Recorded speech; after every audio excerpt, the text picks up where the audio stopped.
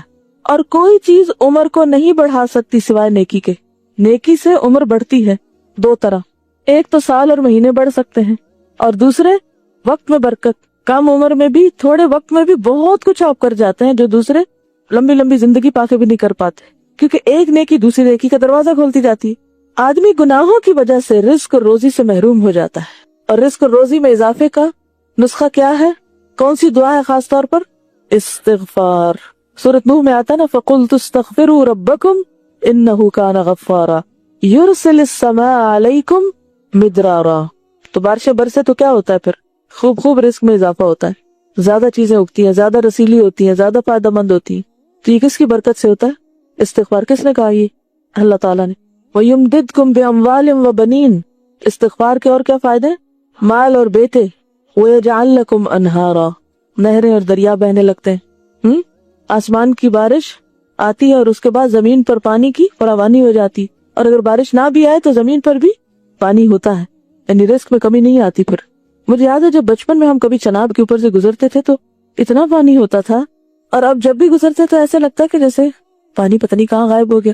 حالانکہ پلانٹ کے اوپر جتنا پانی اللہ نے کریٹ کیا ہے وہ کم نہیں ہوتا نا، یہ تو پتہ نا آپ، یعنی وہ اتنا ہی رہتا ہے۔ یہ الگ بات ہے کہ وہ ہماری طرف سے چلا جاتا ہے، کسی اور کو جا ملتا ہے۔ جتنا پانی اٹھتا ہے نا اوپر اتنی بارش برستی، اور یہ بالکل ایک اتنا ان کے درمیان زبردست کوارڈینیشن ہے کہ یہ ہو نہیں سکتا کہ زیادہ پانی اوپر اٹھ جائے یا زیادہ زمین پہ آ جائے۔ وہ ایک سائیکل ہے، واٹر سائیکل، جاتا اور آتا رہتا ہے۔ تو یہ جعل لکم انہارا، تمہارے لیے نہریں بن جائیں گی، لیکن ضروری ہے کہ کیا کرتے رہیں ہم؟ استغفار۔ استغفار نہیں، استغفار۔ اب استغفر اللہ نہیں پڑھنا، استغفر اللہ پڑھتے ہیں، نام اس کا استغفار ہے۔ آدمی گناہوں کی وجہ سے رزق اور روزی سے محروم ہو جاتا ہے، نعمتوں سے محرومی ہو جاتی۔ گناہ روزی کو تباہ کر دیتا ہے، گناہ روزی کو تباہ کر دیتا ہے۔ لیکن ہم میں سے کتنے ہیں جو اعتراف کرے کہ ہم گناہ گار ہیں؟ لوگوں کے سامنے دہراتے رہتے ہیں، اللہ کے سامنے کم ہی اعتراف کرتے ہیں۔ تو سچے دل سے استغفار کیجئے۔ یہ لکھتے ہیں کہ اسلام آباد میں ایک ڈاکٹر ہیں جو اپنے سارے مریضوں کو سورۃ الرحمن 7 دن پڑھنے سننے کا کہتے ہیں، اور دن میں 3 بار سننی ہوتی ہے۔ اس عمل سے بہت سی لاعلاج بیماریاں بھی ٹھیک ہوئی جو بہت لمبے عرصے سے تھی، وہ بھی ٹھیک ہوئی۔ یہ ان کا اجتہاد ہے، ٹھیک ہے، ایسا کیا جا سکتا ہے، کوئی اس میں حرج نہیں ہے۔ قرآن ہے، سن سکتے ہیں، آپ پڑھ سکتے ہیں، لیکن باقی چیزوں پر بھی نظر کرنی ہوگی۔ وبرکاتہ نحمده ونصلی علی رسولہ الکریم، اما بعد فاعوذ باللہ من الشیطان الرجیم، بسم اللہ الرحمن الرحیم، رب اشرح لی صدری ویسر لی امری واحلل عقدۃ من لسانی یفقہوا قولی۔ اے ہمارے رب، تیرے ہی لیے ہر قسم کی تعریف ہے جس سے کہ آسمان بھر جائیں، زمین بھر جائے، اور جو کچھ ان دونوں کے درمیان ہے وہ سب بھی، اور اس کے بعد ہر وہ چیز جسے تو چاہے کہ وہ بھر جائے، یعنی تیری تعریف سے بھر جائے۔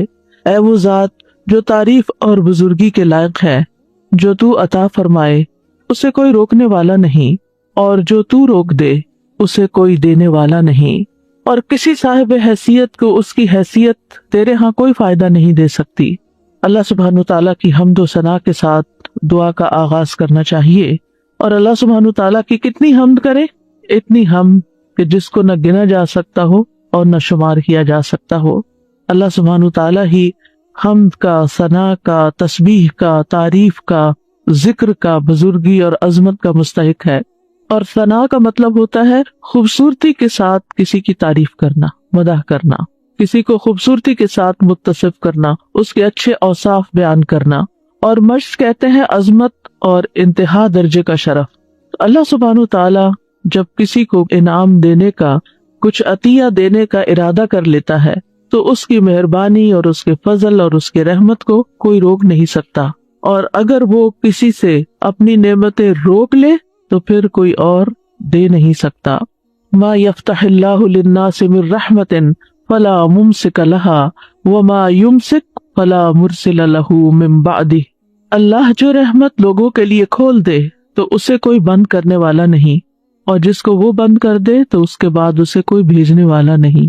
تو اس سے کیا پتہ چلتا ہے کہ ہر چیز کا مالک صرف ایک اکیلا اللہ ہی ہے، وہی سب کچھ کر سکتا ہے۔ لہٰذا اگر ہماری زندگی میں کوئی مشکل ہو، کوئی تکلیف ہو، کوئی پریشانی ہو، تو ہمیں کس کی طرف رجوع کرنا چاہیے؟ سب سے پہلے کس کی یاد آنی چاہیے؟ سب سے پہلے کس کا ذکر کرنا چاہیے؟ ایک اللہ کا، کیونکہ سارے مسائل کا حل صرف اور صرف اسی کے پاس ہے۔ ہم عام طور پر دنیا میں جو ریسورسفل پرسنز ہوتے ہیں ان کی طرف رجوع کرتے ہیں۔ مثلاً اگر کسی کے پاس زیادہ دولت ہے یا کسی کے پاس زیادہ علم ہے یا کوئی نیکی یا تقوی ہے تو ہم سمجھتے ہیں کہ یہ ہمارے مسائل حل کر دیں گے، حالانکہ ان میں سے کسی کے پاس کوئی بھی ایسی سخت نہیں کہ وہ کسی کے مسائل حل کر سکیں۔ کسی کا ریسورسفل ہونا کسی کو فائدہ نہیں دے سکتا، بعض اوقات خود اس کو بھی فائدہ نہیں دیتا، بلکہ جب تک اللہ کی مرضی نہ ہو انسان اپنے ہی قوتوں سے بھی فائدہ نہیں اٹھا سکتا۔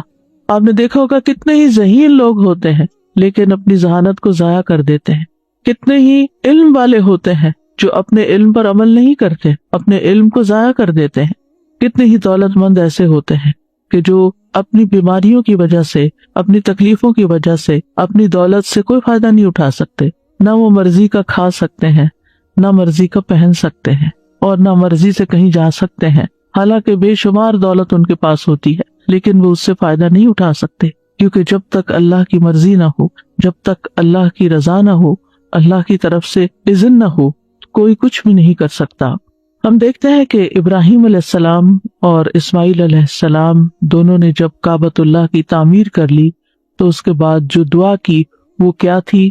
اے ہمارے رب، اور ہمیں اپنے لیے فرما بردار بنا، اور ہماری اولاد میں سے بھی ایک امت اپنے لیے فرما بردار بنا، اور ہمارے عبادت کے طریقے ہمیں دکھا، اور ہماری توبہ قبول فرما، بے شک تو ہی بہت توبہ قبول کرنے والا، نہایت رحم کرنے والا ہے۔ اسی طرح ابراہیم علیہ السلام نے خاص طور پر دعا کی کہ اے ہمارے رب، اس شہر کو امن والا بنا دے اور مجھے اور میرے بیٹوں کو اس سے بچا لے کہ ہم بتوں کی عبادت کریں۔ انہوں نے اس چیز کا دعویٰ نہیں کیا کہ میں نے یہ گھر اللہ کی عبادت کے لیے بنایا، شرک اور شرک والوں کو چھوڑ کر آیا ہوں اور یہاں یہ گھر آباد کیا ہے، اب تو ہم شرک سے محفوظ ہو گئے اور اب میں بھی اور میری اولاد بھی اپنے بل بوتے پہ ہم اب شرک نہیں کریں۔ نہیں، انہوں نے اپنے آپ پر بھی اعتماد نہیں کیا۔ انہوں نے یہ نہیں کہا چونکہ میں تو شرک سے بچنے کے لیے آگ میں بھی کود پڑا تو مجھ پہ شرک کہاں اثر کر سکتا ہے۔ نہیں، جب تک اللہ سبحانہ تعالیٰ نہیں بچاتا تو کوئی بھی نہیں بچ سکتا۔ لا حول ولا قوت الا باللہ۔ لہذا انہوں نے دعا کی کہ اللہ مجھے بھی بچا لے اور میرے بچوں کو بھی بچا لے کہ ہم بتوں کی عبادت کریں۔ یونس علیہ السلام جب مچھلی کے پیٹ میں گئے تو اس وقت انہوں نے کیا دعا کی؟ لا الہ الا انت سبحانک انی کنت من الظالمین۔ اللہ سبحانہ تعالیٰ کی توحید کا ذکر سب سے پہلے کیا، کیونکہ لا الہ الا اللہ سب سے افضل کلمہ ہے۔ لا الہ الا اللہ نجات کی کنجی ہے، جنت کی کنجی ہے۔ جس طرح نماز کی کنجی طہارت ہے، حج کی مفتاح یا حج کی کنجی جو ہے وہ احرام ہے، تو اسی طرح جنت میں جانے کے لیے لا الہ الا اللہ چاہیے۔ یہ سب سے افضل کلام ہے اور اس لا الہ الا اللہ کا سیکھنا ہر ایک پر واجب ہے۔ یونس علیہ السلام نے کہا لا الہ الا انت سبحانک انی کنت من الظالمین، کہ تیرے سوا کوئی الہ نہیں، تو پاک ہے، بے شک میں ہی ظالموں میں سے ہوں۔ اور پھر وہ کلمہ جو تمام انبیاء نے حج کے موقع پر عرفہ میں پڑھا، وہ سب سے بہترین کلمہ جس کو قرار دیا گیا وہ ہے لا الہ الا اللہ وحدہ لا شریک لہ، لہ الملک و لہ الحمد وہو علی کل شیء قدیر، کہ اللہ کے سوا کوئی معبود نہیں، وہ اکیلا ہے، ساری بادشاہت اسی کی ہے اور ساری تعریف بھی اسی کی ہے اور وہ ہر چیز پر قادر ہے۔ جہاں ہمیں اپنی توحید کو خالص کرنے کے لیے ان کلمات کا ذکر کرنا چاہیے، وہاں دوسری طرف کفر اور شرک اور نفاق سے بچنے کی دعائیں بھی کرنی چاہیے۔ اللہم انی اعوذ بک من الکفر والفقر، اللہم انی اعوذ بک من عذاب القبر، لا الہ الا انت۔ اے اللہ میں کفر سے اور فقر سے تیری پناہ میں آتا ہوں، اے اللہ میں عذاب قبر سے تیری پناہ میں آتا ہوں، تیرے سوا کوئی معبود نہیں۔ اللہ اللہ ربی لا اشرک بہ شیئا، اللہ ہی میرا رب ہے، میں اس کے ساتھ کسی چیز کو شریک نہیں کرتا۔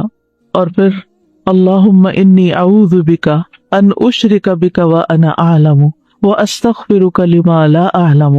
اے اللہ میں تیری پناہ میں آتا ہوں اس بات سے کہ میں جان بوجھ کر تیرے ساتھ کسی کو شریک کروں اور جو میں نہیں جانتا ہوں اس کے لیے تجھ سے مغفرت طلب کرتا ہوں. اور اسی طرح اللہم لک اسلمت وبک آمنت وعلیک توکلت والیک انبت وبک خاصمت.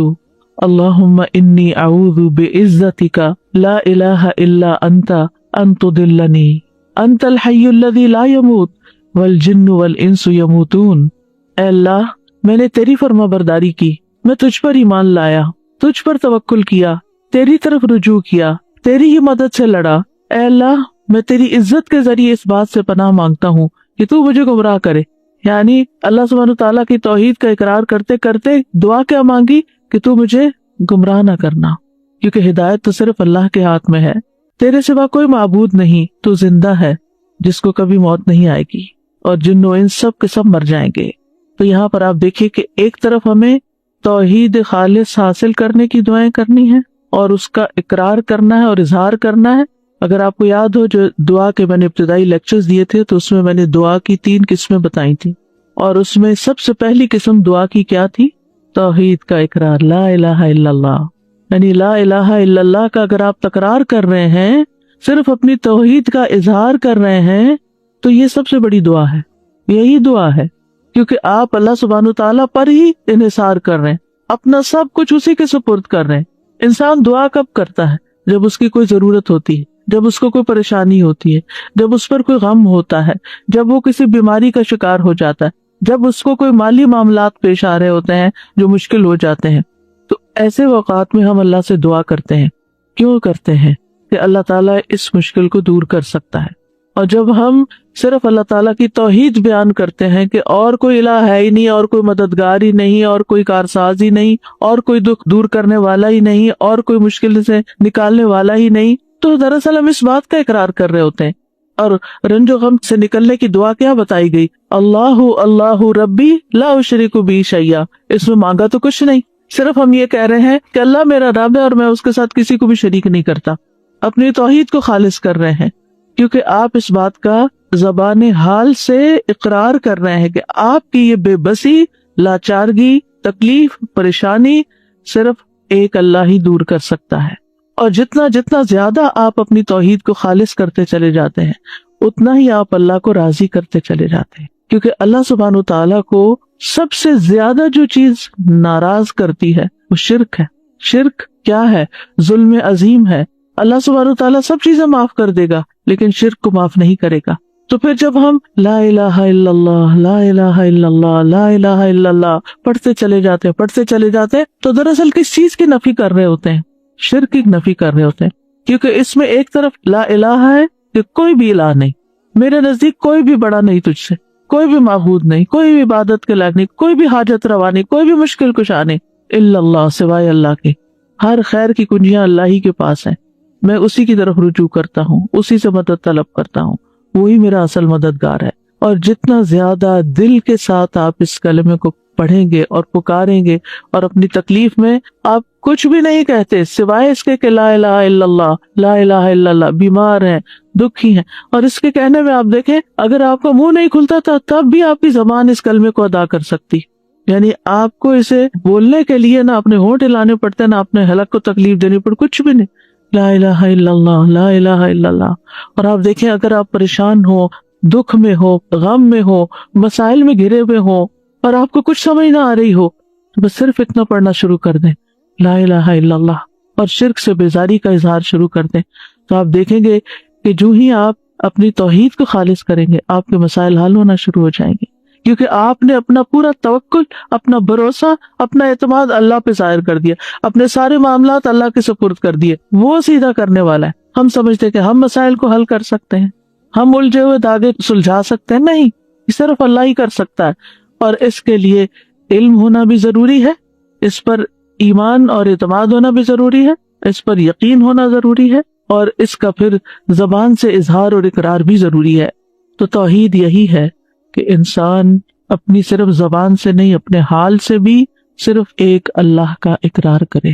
اللہ سبحانہ وتعالیٰ نے ہمیں پیدا ہی اس لیے کیا ہے، وَمَا خَلَقْتُ الْجِنَّ وَالْإِنسَ إِلَّا لِيَعْبُدُونَ، کہ میں نے جنوں انسانوں کو نہیں پیدا کیا مگر اس لیے کہ وہ میری عبادت کریں، یعنی اللہ کے بن جائیں، یعنی سب سے زیادہ محبت بھی اس سے کریں، سب سے زیادہ تعظیم بھی اسی کی، سب سے زیادہ حق اسی کا، ہر چیز پر اسی کو ترجیح دینے والے ہوں۔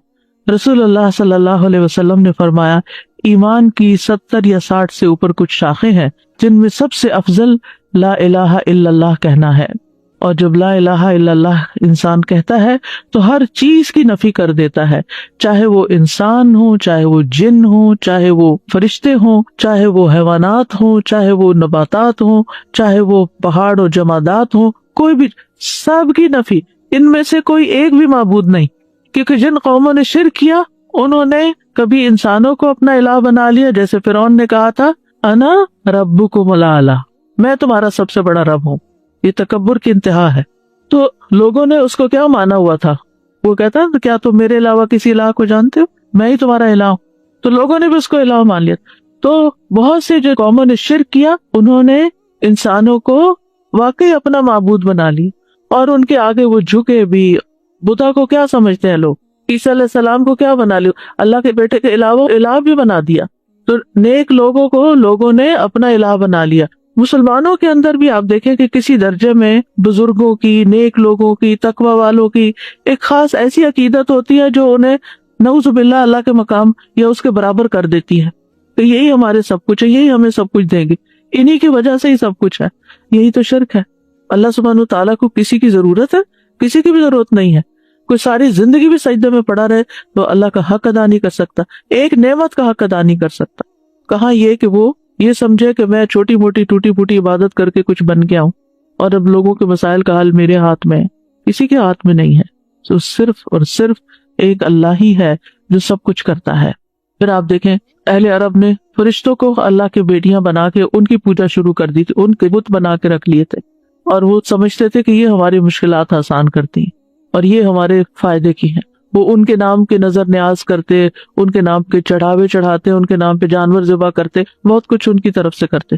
تو لا الہ الا اللہ، کوئی فرشتے بھی نہیں۔ پھر لوگوں نے جنوں کو بھی الہ بنا لیا۔ سورۃ الجن میں اس کا ذکر ملتا ہے کہ وہ ان سے ڈرتے تھے، ان سے خوف کھاتے تھے، اور جب سفر کرتے اور رات کو کہیں پڑاؤ کرنا ہوتا، کسی وادی میں ٹھہرتے تو کہتے ہم اس وادی کے جن کی پناہ طلب کرتے ہیں کہ وہ ہمیں ہر طرح کے شر سے بچائے، یعنی یہاں جو کیڑے مکوڑے ہیں یا اور کوئی دشمن ہے ان سب کے شر سے ہمیں یہ جنوں کا سردار بچا لے۔ نعوذ باللہ، یہ بھی بہت بڑا شرک ہے۔ پھر اسی طرح کچھ لوگوں نے پتھروں کے بت بنا لیے، ان کو پوجتے، کچھ نے درختوں کو بت بنا لیے، اور اب تو آپ دیکھیے کہ کروڑوں کی تعداد میں ہے جس چیز سے انسان ڈرے، آگ سے ڈرے، پانی سے ڈرے، ان سب چیزوں کو اپنا الہ بنا لیا۔ اسلام ایک واحد ایسا دین ہے کہ جس میں سب سے زیادہ جس چیز کی امپورٹنس ہے اور جس کے بغیر کوئی مسلمان ہی نہیں ہوتا، وہ ہے یہ کلمہ لا الہ الا اللہ، کہ ہم ہر ایک کی نفی کرتے ہیں، سب کو نگیٹ کرتے ہیں، اور صرف اللہ سبحانہ تعالیٰ کو ہی اپنا الہ اور معبود سمجھتے ہیں۔ اور پھر توحید کا جو لفظ ہے یہ وحد یوحد سے ہے، جس کا معنی ہوتا ہے کسی چیز کو ایک بنانا۔ اسی سے اللہ تعالیٰ کی صفات ہیں الواحد، الاحد، اور پھر اللہ تعالیٰ کو ایک ماننا اس کی ذات میں، اس کی صفات میں، یعنی اس کی ذات میں بھی کوئی شریک نہیں اور اس کی صفات میں بھی کوئی شریک نہیں، اس کی الوہیت میں یعنی اس کے الہ ہونے میں، اس کی ربوبیت میں رب ہونے میں، اس کے تمام اسماء و صفات میں وہ یکتا ہے۔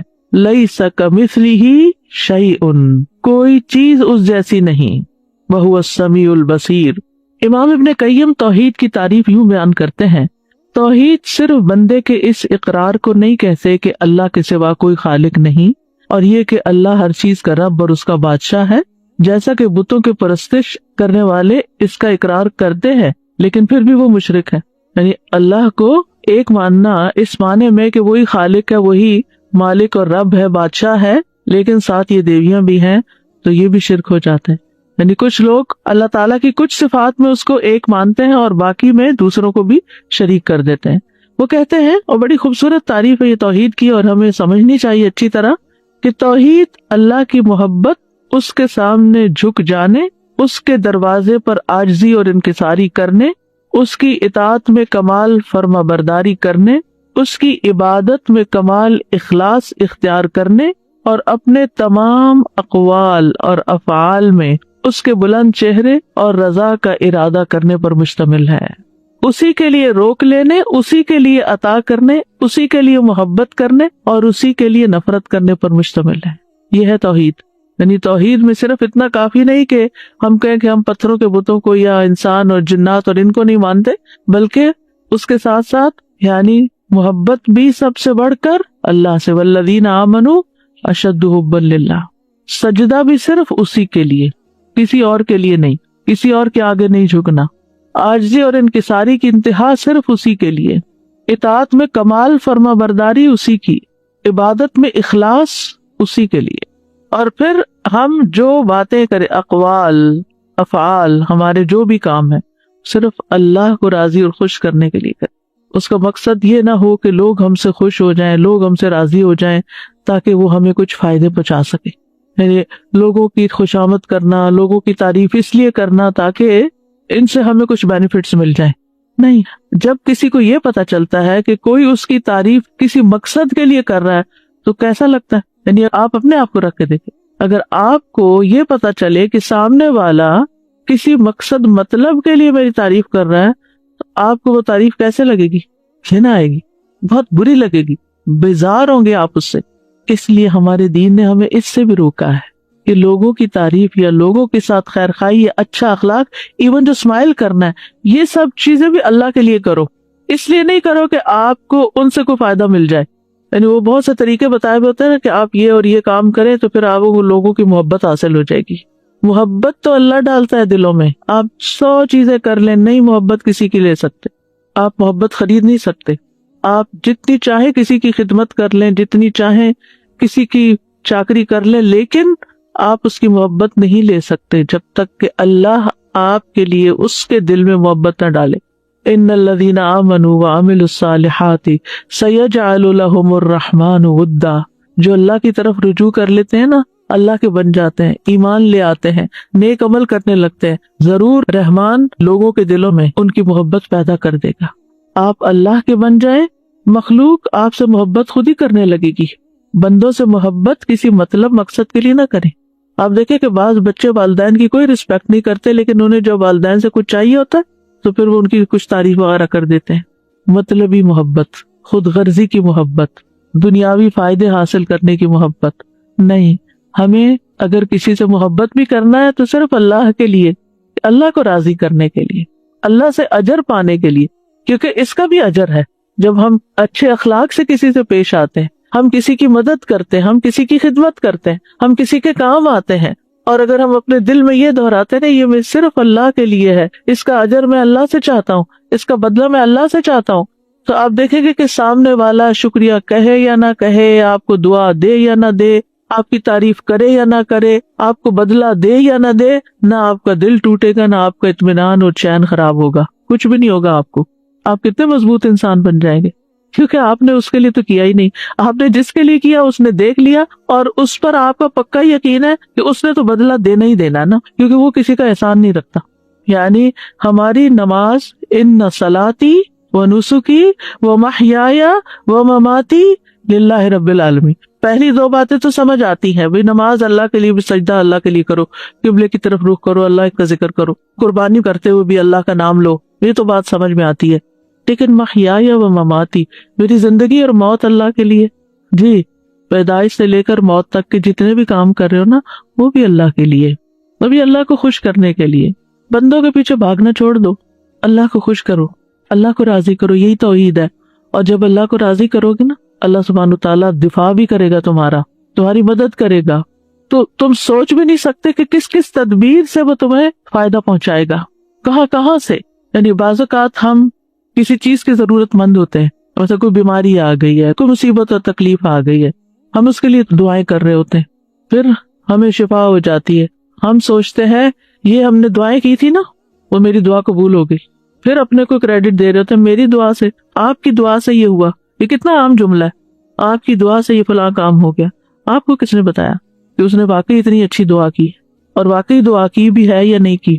یہ ہم نے ایک تکیہ کلام بنا لیا، آپ کی دعاؤں سے یہ سب کچھ ہو گیا، وہ اگلے کو پتہ بھی نہیں ہوتا کون سی دعائیں، اللہ کی رحمت سے۔ اور یہ ہو سکتا ہے کہ آپ کی دعا، میری دعا، اس کی دعا، اس کی دعا، اس سے ہی کچھ ہوا ہو، کیونکہ ہمارے پاس کوئی گارنٹی نہیں، ہمارے پاس کوئی یقینی علم نہیں ہے، ہمیں کہاں سے پتا چلا؟ بات یہ ہے کہ آپ دعا کی بات کریں، آپ کو نہیں معلوم، ہو سکتا ہے آپ نے کسی ایسے وقت میں کسی شدید بھوکے کو کھانا کھلایا ہو اور آپ کھلا کے بھول چکے ہوں، اور اللہ نے آپ کی وہ نیکی لکھ لی، اور اس وقت جب آپ شدید تکلیف میں تھے تو اس نیکی کا بدلہ آج آپ کو یوں ملا کہ آپ صحت مند ہو گئے۔ اللہ تعالیٰ جس طریقے سے مدد کرتا ہے بندوں کی، وہ آپ اپنی طرف سے خانوں میں مت بانٹے، اللہ نے یہ کر دیا، اللہ تعالیٰ یہ کر، اللہ کے بارے میں وہ باتیں کیوں کہتے ہو جن کا تمہیں علم ہی نہیں؟ یعنی یہ شرک سے بھی بڑی برائی ہے، وَأَن تَقُولُوا عَلَى اللَّهِ مَا لَا تَعْلَمُونَ، کہ تم اللہ کے بارے میں وہ باتیں کرو جن کا تمہیں علم ہی نہیں، تم جانتے بھی نہیں، اپنے پاس سے اللہ کے ذمے لگا رہے ہو چیز۔ اللہ تعالیٰ سے اسے ظن رکھنا چاہیے، لیکن ہماری ساری زندگی میں توحید ہونی چاہیے، یعنی ہم چاہے نماز پڑھیں، چاہے روزہ رکھیں، اللہ تعالیٰ اسی لیے تو اس کی جزا خود دے گا کہ روزہ اللہ کے لیے ہوتا ہے، یعنی صرف اللہ ہی جانتا ہے کہ ہم نے روزہ رکھا ہے یا نہیں، تو وہی اس کی جزا دے گا۔ اسی طرح وَأَتِمُّ الْحَجَّ وَالْعُمْرَةَ لِلَّهِ، حج اور عمرہ بھی صرف اللہ کے لیے کرو، اور باقی مَحْيَايَ وَمَمَاتِي میں سب کچھ کور ہو جاتا ہے۔ بندوں کی خدمت، بندوں کے ساتھ حسن سلوک، ان کے برے رویے کے باوجود ان کے ساتھ احسان کا معاملہ کرنا، یہ آپ ایسے تھوڑی کر سکتے ہیں۔ کتنے ہی لوگ ہیں جو کسی کو معاف نہیں کر سکتے، اللہ اکبر، ایسے سنگ دل ہوتے ہیں۔ ٹھیک ہے، لوگوں کی بڑی بڑی زیادتیاں ہوتی ہیں، لیکن اسوہ حسنہ کیا کہتا ہے؟ نبی صلی اللہ علیہ وسلم کی سنت کیا کہتی ہے؟ اگر وہ لوگوں کو معاف نہ کرتے تو کیا ایسے دین پھیلتا؟ انہوں نے معاف کیا، کس کے لیے؟ اللہ کے۔ صبر کیا، کس کے لیے؟ وَلِرَبِّكَ فَاصْبِرْ۔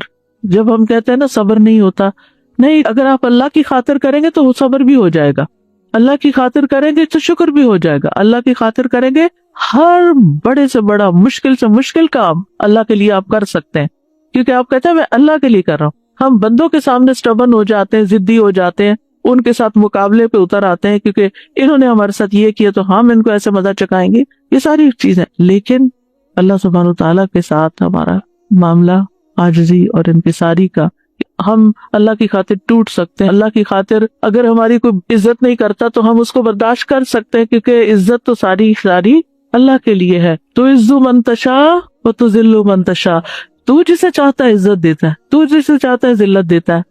بیدک الخیر انک علی کل شیء قدیر۔ تو اس لیے چھوٹے سے چھوٹا کام ہو، کسی سے سلام کرنا، ہاتھ ملانا، اسمائل کرنا، گلے لگانا، کسی کی کو مدد کرنا، خدمت کرنا، کسی کے کام آنا، کسی کو مشورہ دینا، کسی کا غم بانٹ لینا، کسی وحشت زدہ دل کو انس فراہم کرنا، کسی کے سوال کا جواب دے دینا، کسی کو مشورہ دے کے اس کی مدد کر دینا، کسی کی کو مالی مدد کر دینا، کسی کو کھلا دینا، پلا دینا، کچھ بھی ہو صرف اللہ کے لیے۔ محیایا و مماتی، شروع سے لے کے آخر صرف اللہ کے لیے۔ انما نطعمکم لوجہ اللہ لا نرید منکم جزاء ولا شکورا، ہمیں آپ سے بدلہ بھی نہیں چاہیے اس کے عوض، اور شکریہ بھی نہیں چاہیے۔ بات ہی ختم ہو گئی، کتنے جھنجٹ ختم ہو گئے، کیونکہ ہم اسی شش و پنج میں پڑے رہتے ہیں، فلاں نے ہمارے ساتھ یہ احسان کیا تو اب ہمیں کیا کر۔ لوگ احسان کو بھی ایک بوجھ لے کے بیٹھ جاتے ہیں، اور زندگی میں لوگوں کو ہی پلیز کرتے کرتے زندگی بیت جاتی۔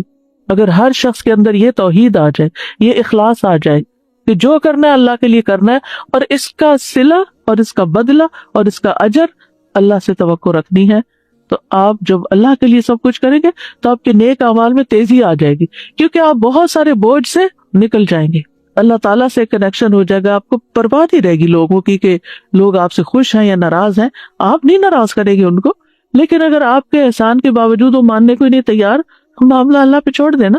اچھا، بعض اوقات یہ ہوتا ہے ہم سمجھتے ہیں اس کا معاملہ میرے ساتھ ہے، یہ میری وجہ سے ایسے ہو رہا ہے، میری کوئی غلطی ہے تو اس کا موڈ آف ہے، یا یہ میری وجہ سے یہ سب خرابی کر رہا ہے۔ آپ کو نہیں پتا اللہ نے اس کو کسی اور طرح سزا دی ہوئی ہے کہ وہ اپنے ٹارچر سے نہیں نکل پاتا، کہ کسی کو معاف نہیں کر سکتا، کہ یہ نارمل انسان کی طرح زندگی نہیں بسر کر سکتا، وہ پتہ نہیں اپنے کس گناہ میں پکڑا ہوا ہے، اور آپ سارا کچھ اپنے اوپر لیے رہے ہیں۔ آپ کیوں اپنے اوپر لے رہے ہیں سارا بوجھ؟ آپ اللہ کی طرف رجوع کریں، اللہ کی طرف منہ پھیر لیں، اس کی طرف توجہ کر لیں، اور لوگوں کو سمجھانے کے بعد ان کے حال پر چھوڑ دیں، وہ جانے اور ان کا رب جانے وہ کیا کرتے ہیں اور کیا نہیں۔ آپ رسپانسیبل نہیں، اگر آپ نے کسی کا دل نہیں دکھایا، آپ نے کسی کے ساتھ ظلم اور زیادتی نہیں کی، آپ نے اپنے فرائض پورے کر دیے، آپ نے اپنی ذمہ داریاں نبھا دی، پھر اس کے بعد کوئی اس کو ایکنالج کرتا ہے یا نہیں، ایکسپٹ کرتا ہے یا نہیں، اس کی پرواہ نہیں ہونی چاہیے، اس سے اوپر اٹھ جانا چاہیے۔ جتنا اس سے باہر نکلیں گے نا، اتنی توحید خالص ہوگی، توحید جو ہے یہ غموں سے نجات دلانے والی ہے، مشکلات سے بچانے والی ہے۔ تو توحید کا مطلب یہ نہیں کہ اللہ کو صرف خالق و مالک سمجھ کر بس چھوڑ دیا جائے، وہ خالق ہے وہ مالک ہے، نہیں، زندگی کے ہر لمحے لمحے میں اللہ کے ساتھ تعلق، ہر چیز اللہ کے لیے، ساری فرما برداری اسی کی، ہر قول ہر فعل اس کی رضا کی خاطر، اسی کے لیے روک لینا، کیونکہ بعض اوقات روکنا بھی پڑتا ہے کسی چیز کو، اور اسی کے لیے دینا کسی کو، اسی کے لیے محبت اور اسی کے لیے نفرت۔ اصل میں یہ چاہ رہی ہوں کہ آپ کو یہ پروسیس سمجھ میں آئے کہ ہمارے ساتھ ہو کیا رہا ہے اور ہمیں پھر کرنے کی کیا ضرورت ہے۔ یعنی شیطان جب آ کے آپ کے اندر وسوسے ڈالتا ہے یا لوگوں کی باتیں آپ کو متاثر کرتی ہیں، تو اس سے کیا ہوتا ہے، اگر آپ کا ایمان کمزور ہوگا، آپ کے اندر کا دفاعی نظام کمزور ہوگا تو آپ متاثر ہو جائیں گے، لیکن اگر وہ مضبوط ہے تو آپ اس طرح کے افکار ایسے ہی ہو گئے جیسے کسی چٹان کے اوپر تھوڑی دیر کے لیے گرد و غبار پڑی اور اس کے بعد بارش آئی اور وہ دھل گئی، مزید دوبارہ آپ نے قرآن پڑھا، آپ کے علم اور یقین میں اور اضافہ ہوا اور آپ کی اصلاح ہو گئی۔ اس لیے بے حد ضروری ہے کہ قرآن پاک سے ہمارا مضبوط تعلق ہو۔ اور کیا یہ کبھی کبھار صرف رمضان میں یا کسی خاص موقع پر کافی ہے؟ کتنا ضروری ہے ہر روز؟ یہ جو ہر نماز میں ہمیں سورۃ الفاتحہ پڑھنے کے لیے کہا گیا، ڈز اٹ میک سینس کہ بٹوین ٹو پریئرز کوئی چیزیں اثر انداز ہوتی ہیں ہم پر، کچھ چیزیں پریشان کرتی ہیں ہم کو، کرتی ہیں نا؟ تو پھر ہمیں فزیکلی بھی ہاتھ منہ دھو کر وضو کر کے اور پھر اسپرچولی بھی اپنے آپ کو ہم دوبارہ وہ سارا کچھ پڑھتے ہیں، وہ ذکر کرتے ہیں۔ اور اللہ سبحانہ وتعالیٰ نے ہم پر یہ بہت بڑی رحمت کی ہے کہ نماز ہم پہ فرض کر دی کہ گزارا ہی نہیں اس کے بغیر، یہ تو پڑھنی پڑھنی ہے، اور ہم ہر وقت مصیبت کے بارے پڑھتے ہیں جیسے کسی پر احسان کر رہے ہیں۔ حالانکہ اللہ کا ہم پر احسان ہے کہ اس نے ہماری اصلاح کے لیے، ہمارے فائدے کے لیے، ہماری صحت کے لیے ہم پر یہ سب کچھ لازم کیا تاکہ ہم گناہوں کے بوجھ تلے دب نہ جائیں، ساتھ ساتھ ہمارا دفاعی نظام مضبوط ہوتا رہے۔ ہم نے یہ بھی وجہ پڑھی تھی نا کہ جسے دعا جو ہے وہ لازمی طور پر اثر کرتی ہے، قرآن کا پڑھنا یقیناً اثر کرتا ہے، لیکن دو اینڈز پہ رکاوٹیں ہوتی ہیں، ایک فاعل میں اور ایک مفعول میں۔ فاعل کے اینڈ پہ رکاوٹ کیا ہوتی ہے کہ اس کے پڑھنے کا انداز ٹھیک نہیں ہو سکتا، یا پورے یقین کے ساتھ نہیں پڑھتا، یا پھر یہ کہ وہ جس آواز یا انداز میں پڑھ رہا ہے وہ ٹھیک نہیں ہے، تو وہ دوسری جگہ پر صحیح طرح جا کے لگ نہیں رہی۔ اور دوسرے اینڈ پر ریسیور جو ہے اس کے اندر بھی کوئی رکاوٹ ہو سکتی، وہاں کوئی خرابی ہو سکتی کہ جس کی وجہ سے وہ اس کو صحیح طور پر قبول نہیں کر رہا، لے نہیں رہا، اس کے یقین میں کمی ہے۔ یعنی یا تو عمل کرنے والے کے یقین میں کمی ہے، یعنی جیسے کوئی دم کر رہا ہے کسی کو، یا جو لے رہا ہے اس کے اندر کوئی کمی ہے کہ یہ تو ایسی بات ہے، اس سے کیا فرق پڑتا ہے، یہ تو چند الفاظ کا مجموعہ ہے، یہ سورت یا یہ آیات، تو اس میں ہونا ہوانا کچھ نہیں۔ اب وہ اس کے اپنے اندر ایک ڈس بلیف ہے یا ایک انکار ہے، تو اس وجہ سے پھر وہ چیز اس کے اوپر اثر نہیں کرتی۔ قرآن پاک عام حالات میں بھی پڑھا جائے تو کن کے دلوں پر زیادہ اثر کرتا ہے، کن کو زیادہ شفا ملتی ہے روحانی طور پر، کن کا عمل بدلتا ہے، جن کا جتنا ایمان اچھا ہوتا ہے، اور کن لوگوں کے اوپر سے گزر جاتا ہے جیسے انہوں نے کچھ سنا ہی نہ ہو، منافقین جن کے دلوں میں مرض ہے، بیماری ہے۔ اس لیے ایک ہی قرآن ہے، ایک ہی کتاب ہے، ایک ہی طرح کے الفاظ ہیں، لیکن کچھ لوگ جب اس کو سناتے ہیں تو لوگ ادھر ادھر دیکھتے ہیں، اثر ہی نہیں لیتے۔ کچھ لوگ جب سناتے ہیں تو دل ٹھہر جاتے ہیں، کچھ لوگ جب سنتے ہیں تو ان کو کچھ اثر نہیں ہوتا، لیکن کچھ اور لوگ جب وہی چیز سنتے ہیں تو ان کے دل پگھل جاتے ہیں۔ تو اس کتاب میں تو کوئی شک نہیں، یہ تو شفا ہے ہی، لیکن مشکل کہاں ہے، یا جس کے تھرو آ رہی ہے یا جہاں پر جا رہی ہے۔ اب آپ دیکھیے کہ الحمدللہ اچھے اچھے قراء موجود ہیں، اچھے اچھے استاد موجود ہیں، اس اینڈ پر چیزیں ہیں، دوسرے اینڈ پر زیادہ کام کرنے کی ضرورت ہے، ہمیں اپنے اوپر کام کرنے کی ضرورت ہے، ہمیں شفا کی ضرورت ہے، اپنے یقین اور ایمان میں اضافے کی ضرورت ہے۔ اور اس کے لیے جہاں ایک طرف قرآن مدد کرتا ہے، دوسری طرف اگر غور و فکر کرنے والا دل ہو تو بہت سے حالات اور واقعات اور مصائب اور مشکلات یہ میدان ہموار کرتی رہتی ہیں۔ اور دیکھیں کہ اگر تیز دھوپ نہ ہو تو کیا فصلیں پکیں؟ کچھ پھل ایسے ہیں کہ جو اسی وقت پکیں گے جب، مثلا کھجوریں کب پکتی ہیں یا کہاں اگتی ہیں؟ جہاں بادل اور بارشیں ہر وقت ہوتی ہیں؟ نہیں۔ تو صحرا میں اگنے والے یہ درخت جو ہے ان کے اندر اتنی مٹھاس کہاں سے آتی؟ اس کی گرمی کی شدت اور بھی بہت سے عوامل ہوں گے جو ہم نہیں جانتے۔ تو ہماری بھی زندگی کے اندر جب بہت سی شدتیں اور حدتیں آ جاتی ہیں، بعض اوقات مشکل حالات ہوتے ہیں نا، آزمائشیں ہوتی، تکلیفیں ہوتی، ہم کیا سمجھتے ہیں کہ یہ ہمارے لیے کیا بن گئی؟ عذاب بن گئی، اور ہم منفی سوچنے لگتے ہیں۔ تو بات یہ ہے کہ لینے والے کے اینڈ پر کیا ضروری ہے؟ قبولیت، تاثیر۔ ایک پتھر اور زرخیز زمین میں فرق ہوتا ہے نا، پتھر پہ بھی بارش پڑتی ہے مگر اس پہ کچھ بھی نہیں اگتا، اور زرخیز زمین پر چھینٹے بھی کافی ہو جاتے ہیں. تو ڈپینڈ کرتا ہے کہ ہم کیا ہیں, ہمارے اندر اثر پذیری کتنی ہے. اس میں 2 درجے ہیں. ایسی چیزیں دیکھنے کا فائدہ کیا ہوتا ہے ان لوگوں کے لیے جن کا پہلے سے ایمان مضبوط ہے, اس میں ایمان میں اضافہ ہو جاتا ہے کہ ہمارے رب نے جو کچھ کہا سچ کہا. ہم تو اس سے پہلے ہی مسلمان تھے. یہ کس نے کہا تھا؟ ملکہ سبا. جی, یعنی ہم تو پہلے سے ماننے والے تھے, لیکن اب ہمیں پروف مل گیا تو ہمارا ایمان اور بڑھ گیا, اضافہ ہو گیا. 2 طرح کے لوگ ہیں نا. تو ایک وہ گروپ ہے کہ جس کے اندر پہلے سے ایمان زیادہ ہے, وہ ایسی چیزیں دیکھ کر اپنے ایمان میں اضافہ کرتا ہے. دوسرا وہ گروپ ہے کہ جو انتہائی کمزور ہے اپنے ایمان میں اور بہت سے ڈاؤٹس کا شکار ہے, شکوک و شبہات ہیں. تو ان کو جب کوئی ایسی چیز جو ان کے ذہن کے مطابق ہو یا جس طریقے یا چینل سے وہ سمجھ سکتے ہو, اگر اس طریقے سے ان کو سمجھا دیا جائے تو وہ ان کے لیے فائدہ مند. مثلا آپ دیکھیے کہ صحت مند انسان کو کسی سہارے کی ضرورت نہیں ہوتی. ٹھیک ہے نا, اگر آپ خود سیدھے کھڑے ہو سکتے ہیں, آپ کے اندر جسمانی طور پر آپ طاقتور ہیں, آپ کو بیساکھیوں کی ضرورت نہیں ہے. کسی کی مدد کے بغیر, کسی بھی پروف کے بغیر آپ سیدھے چل سکتے ہیں, بھاگ سکتے ہیں, دوڑ سکتے ہیں. لیکن جو کمزور ہیں, جسمانی طور پر بیمار ہیں, ان کو چلنے کے لیے سہارا چاہیے ہوتا ہے. لیکن جب ان کو سہارا دے دیا جاتا ہے تو پھر کیا ہوتا ہے, چلنے لگتے ہیں. اور اگر وہ چلنے لگے تو چلتے چلتے پھر چلنے ہی لگ جاتے ہیں. پھر کچھ عرصے کے بعد بیساکھیاں پھینک دی جاتی ہیں. تو ہم دیکھ سکتے ہیں کہ ہم کس درجے پر ہیں. آپ میں سے ہر ایک اپنے اپنے دل کا جائزہ لے سکتا ہے کہ میں ایمان کے کس درجے پر ہوں. ان چیزوں کو دیکھ کر میرا ایمان بڑا ہے یا بات سمجھ میں آ گئی ہے. ٹھیک ہے. ابراہیم علیہ السلام نے بھی اطمینان قلب کے لیے کیا کہا تھا؟ ارنی کیف تحیی الموتى قال اولم تؤمن قال بلی ولکن لیطمئن قلبی. تو ایکسٹرا پروف لینے میں حرج کوئی نہیں. ایمان تو ہے لیکن لیول اور بڑھ جاتا ہے. ایک جگہ میں نے پڑھا تھا کہ حدیثی کا مفہوم ہے کچھ اس طرح کہ ایک وقت ایسا آئے گا کہ جس میں مسلمان نبی صلی اللہ علیہ وسلم کو صرف دیکھنے کے لیے, دیکھنے کی محبت انہیں اپنے مال, جان, اولاد اور ہر چیز سے زیادہ ہوگی. یعنی وہ اس کے لیے ہر چیز قربان کرنا چاہیں گے کہ یہ سب کچھ ہم سے لے لیں, ایک جھلک ہمیں آپ کی دکھا دے. تو وہ سامنے نہیں بھی, لیکن ان پر ایمان اور ان سے محبت اتنی زیادہ کہ وہ اس کے لیے سب کچھ قربان کر سکتے ہیں.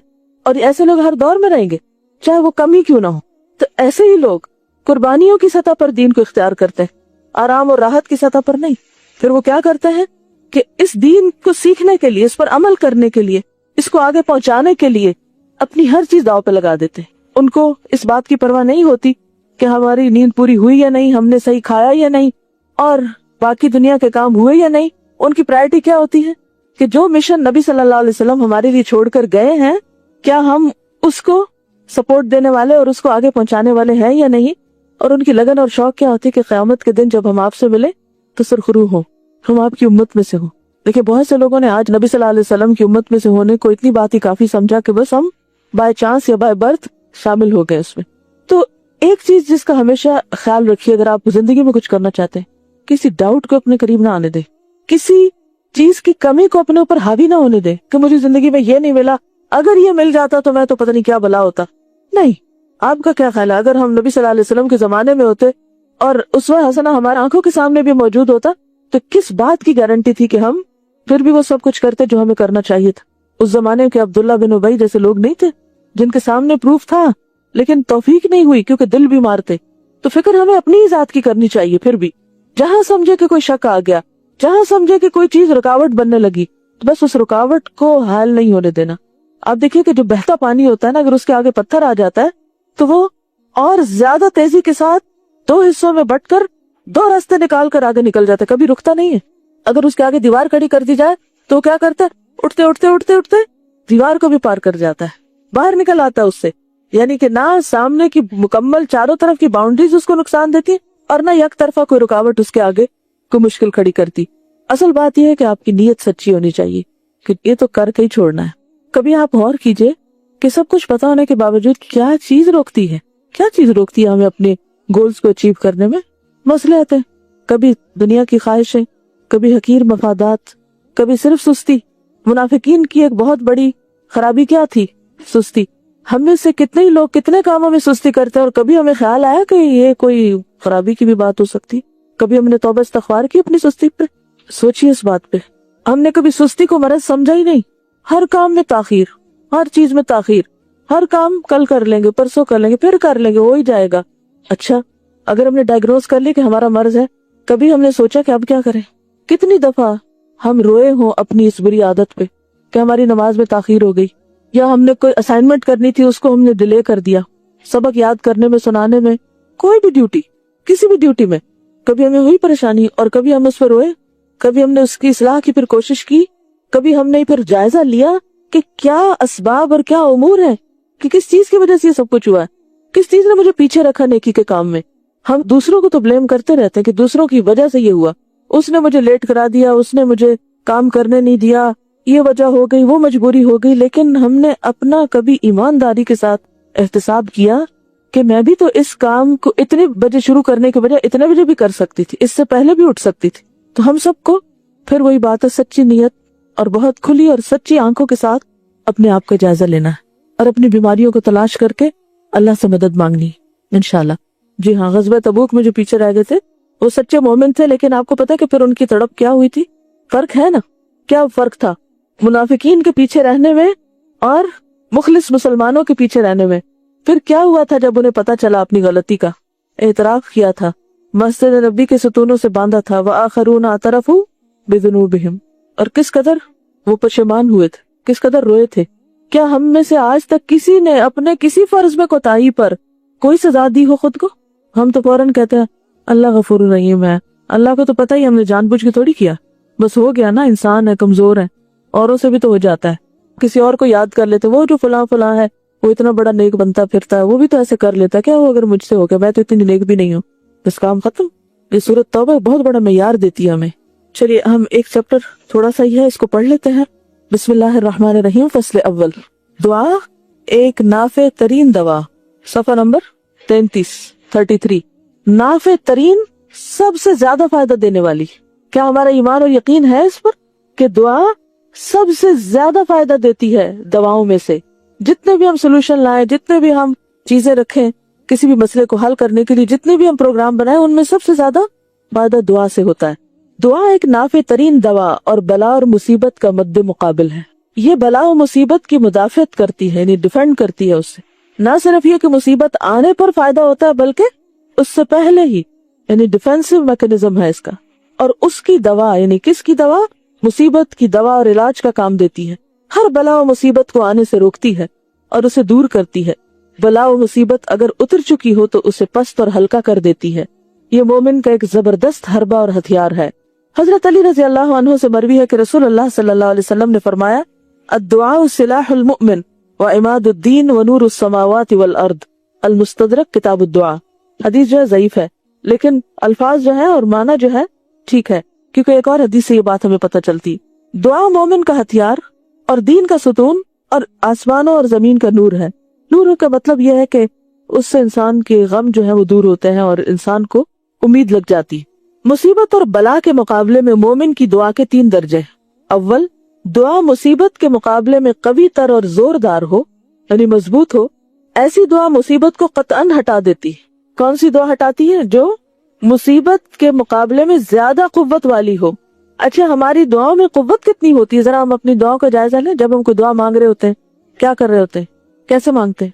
ہاں، جلدی جلدی رٹے رٹائے جملے، اور میننگ ہی نہیں آتے۔ بالکل ایسے وظیفے جن کا پتہ ہی نہیں پڑھ کیا رہے ہیں، غور ہی نہیں کرتے، دل سے نہیں مانگتے، یہ بھی نہیں سوچتے کس سے مانگ رہے ہیں اور وہ کتنی قدرت اور طاقت رکھتا ہے۔